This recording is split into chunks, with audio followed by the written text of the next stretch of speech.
이번 주에 발표된 게 이제 KT랑 쿠팡의 보상인데 이게 지금 꼼수 보상 논란이 일고 있습니다. 뉴스에서 나오는 걸 보면은 굉장히 통 크게 사과하네라고 하는데 액수 부풀리기를 해요. 막 조 단위로 보상한다라고 하는데 실제로 고객들이 받는 보상은 얼마 되지 않아요. 예를 들어서 몇 조 보상합니다. 근데 그 중에서 대부분은 다음을 위해서 투자하는 거고 이 중에서는 할인 혜택인 거고 여기서는 저희가 원가는 안 들어가는데 요거 혜택입니다. 뭐 이런 식으로 보상을 해요. 그래서 꼼수 보상이 어떤 것들이 있는지 보여드리도록 하겠습니다. 고객 정보 유출이 매우 심각한 사안인데도 불구하고 이번에 KT랑 쿠팡 같은 경우도 보듯이 기업들이 심각성을 제대로 깨닫지 못하는 것 같아요. 주식시장에서는 기업들이 꼼수 보상 발표가 나오니까 뭐 주가가 하락하지 않던가 아니면은 오히려 크게 올랐습니다. 기업에는 이득이라는 얘기인 거죠. 이게 왜 꼼수 보상인지, 이런 태도가 왜 고객 기만인지, 기업들이 이런 관점을 가지고 있다는 거는 앞으로 사이버 보안에 대한 중요성도 제대로 모르고 있는 것 같다. 그리고 앞으로 고객 정보 유출 사건이 벌어질 가능성이 나오겠구나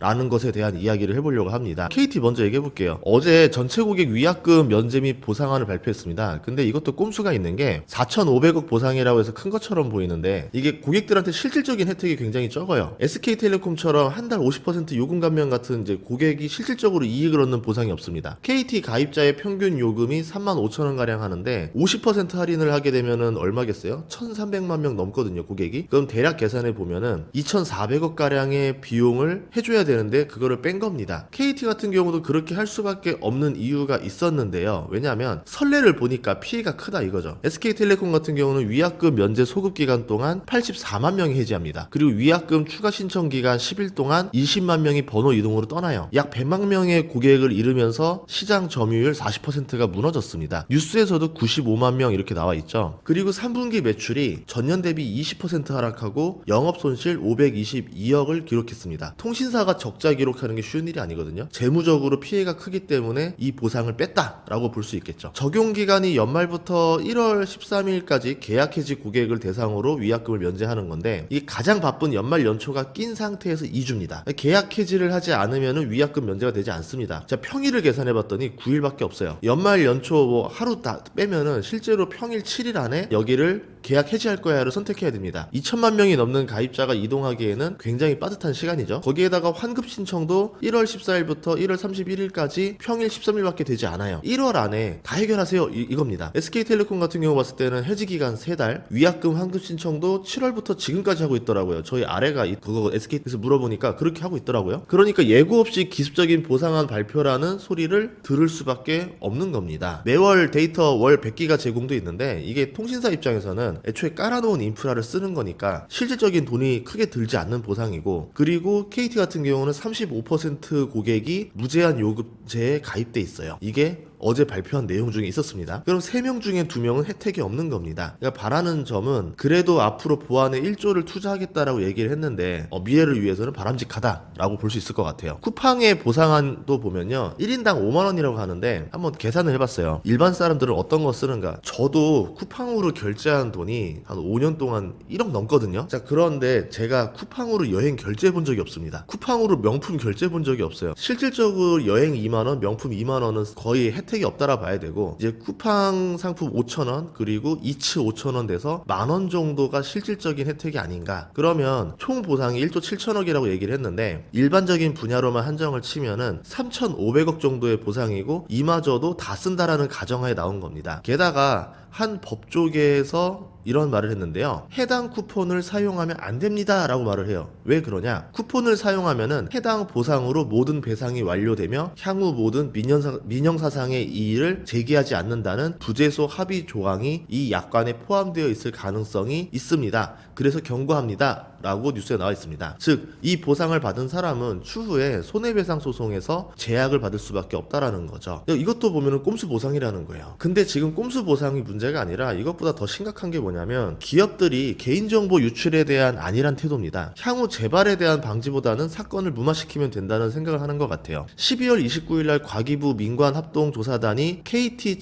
개인정보 침해 사고를 조사한 결과 해커가 불법 펨토셀로 일반 문자 통화도 엿볼 수 있었던 것으로 드러났습니다. 섬뜩하죠. 2만 2227명의 개인정보가 유출되고 다른 개인정보 유출 사건과 다르게 368명은 2억 4,300만 원이라는 무단 소액 결제라는 금전적인 피해를 끼쳤습니다. 금전 피해를 입은 거는 이 사건이 유일하거든요. 그런데 KT 같은 경우는 어떻게 했냐면은 시스템 로그 보관 기간이 1개월에서 2개월밖에 안 되기 때문에 로그 기록이 남아있지 않는다. 그래서 이 기간에 대해서는 개인정보 유출에 대해서 확인이 어렵습니다 라는 거예요. 한 달에서 두 달 사이에 유출된 데이터만 이렇게 발표가 난 거고 그 이전 건 모른다 이겁니다. 모르니까 유출이 아니다 이건데, 개인정보의 유출 경로나 어떤 방식이 적용됐는지 조사에 한계가 있었다 라고 말을 합니다. 그리고 지난해 3월에 악성 코드를 발견하고도 신고도 하지 않았었고요. 그러면요, 앞으로 기업들이 어떻게 생각할까요? 자진 신고하면 안 되고 이렇게 시스템 로그 보관 기간을 짧게 잡는다던가 이렇게 되면은 정보 유출 규모를 조사해도 알아내기 어렵기 때문에 우리의 처벌 순위가 낮아지겠구나. 그런 사이버 보안의 투자보다는 이런 식으로 이제 약간 편법 대처하는 게 훨씬 더 비용이 적게 들고 유리하겠구나 라고 생각할 수도 있지 않을까라는 생각이 들었어요. LG U+는 더 심합니다. 사고 정황을 인지하고도 증거를 인멸했다는 의혹을 받고 있어요. 그래서 민관합동조사단 조사가 경찰 수사 단계로 넘어갔습니다. LG U+는 자료 유출로 추정되는 서버와 협력사 노트북 등 핵심 장비들을 8월 10일부터 9월 15일 사이 일괄 OS 재설치 또는 폐기 처리를 시켰습니다. 증거가 없어졌으니까 증거 확인이 불가능하죠. 그래서 12월 9일 정부는 위계에 의한 공무집행 방해 혐의로 경찰에 수사를 의뢰한 상태입니다. 개인정보 유출 증거가 없으면 처벌도 피할 수 있다라는 꼼수라는 거죠. 기가 막히죠. 당장은 이렇게 꼼수로 막아서 고객들에 줄 보상과 과징금을 줄여서 기업들의 손실을 막은 것처럼 보이지만 결국에는 이런 것들이 더 큰 손실을 불러올 수도 있어요. 지금이라도 기업들이 경각심을 가지고 사이버 보안에 투자를 해야 되는데 이런 식으로 빠져나가는 방법을 쓰니까 다른 기업들에는 이렇게 쓰면 되겠구나라고 투자를 안 하게 된다는 거죠. 기업을 운영하는 사람들에게 롤모델이 되는 사람이 하나 있는데요. 드라마 상도에도 나왔던 사람입니다. 임상옥이라는 의주 상인인데 조선 최고의 부자였죠. 청나라와 인삼 무역권을 독점해서 부의 규모에서는 따라올 사람이 없었는데, 그런데도 불구하고 이 사람이 했던 명언이 있습니다. 큰 장사꾼은 이익을 쫓지 않고 의의를 쫓는다. 이익을 남기는 것은 작은 장사고 사람을 남기는 건 큰 장사다 라고 하는 상도 정신으로 후세에서도 존경받는 인물입니다. 그런데 지금 기업들의 행동을 보면은 고객을 남기는 장사가 아니라 이익을 남기는 장사를 하고 있다는 거죠. 우리나라 주요 기업들의 개인정보 유출이 대규모로 터진다는 거는 그만큼 지금 사이버 보안이 뚫리고 있다는 심각한 경고입니다. 그런데도 사이버 보안에 대한 투자보다는 꼼수로 대처하려는 기업들의 행동을 봤을 때 다음에 또 이런 사건이 안 터질 수 있을까에 대한 걱정이 앞서고 있어요. 그래서